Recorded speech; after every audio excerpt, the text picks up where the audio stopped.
Nous avons toujours tendance à chasser l'esprit de mort dans l'église. Toutes les morts ne se ressemblent pas. Il y a d'autres morts qui sont naturelles, d'autres qui sont permis par Dieu. Il y a des sacrifices humains aussi qui sont opérés. Et il y a d'autres personnes qui sont échangées.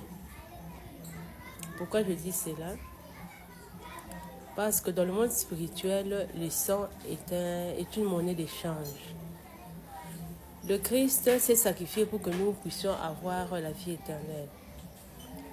Alors, il y a d'autres personnes qui opèrent des sacrifices en vue d'obtenir soit le pouvoir, soit des biens matériels, soit de l'argent. Il y a d'autres personnes aussi qui sont échangées parce qu'on n'a pas voulu que la personne malade puisse mourir et on a échangé avec une autre personne à la place de la personne qui était mourante. Alors, au lieu seulement de chasser l'esprit des morts, nous devons nous attaquer à la source. Dans d'autres familles, certaines personnes meurent avant d'atteindre un certain âge. Certaines personnes meurent avant d'atteindre un certain âge. Et c'est devenu une habitude dans cette famille. Alors, face à cette situation, on ne doit pas rester indifférent, on ne doit pas garder le silence. Il faut chercher la présence du Seigneur, il faut prier. Il faut savoir d'où vient ce problème. Non pas seulement chasser l'esprit des morts, mais s'attaquer à la source. Est-ce un problème? Est-ce que c'est un antécédent des parents, des ancêtres? Est-ce que c'est une maladie héréditaire qui est la cause de cela?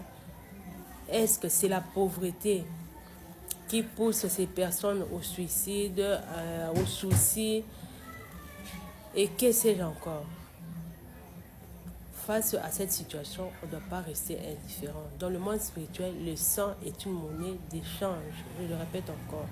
Le sang est une monnaie d'échange.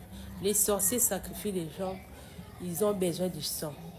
Les marabouts, les magiciens ont besoin du sang. Le sang est une monnaie d'échange. On ne doit pas rester calme face à une famille qui vient de perdre, par exemple, un jeune garçon, une jeune fille. Une personne qui est morte subitement comme ça, on ne doit pas rester calme face à cette situation. On doit prier. On doit chercher la face du Seigneur, savoir quelle est la cause de ce problème.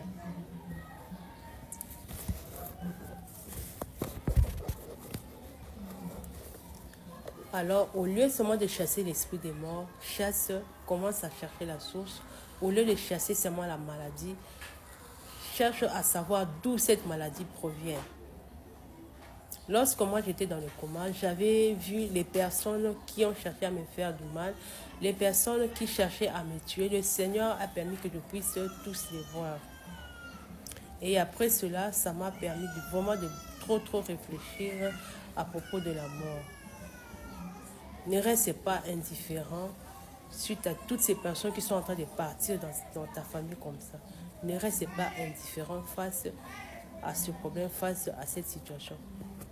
Prie, cherche la face du Seigneur. Et je sais qu'avec l'aide de Dieu, cette hémorragie va s'arrêter. Grâce à toi qui as compris que ça, ce n'est pas normal. Grâce à toi qui as compris que ce phénomène doit s'arrêter. Parce que tu es un enfant de Dieu. Parce que c'est toi qui tiens la clé de ta famille.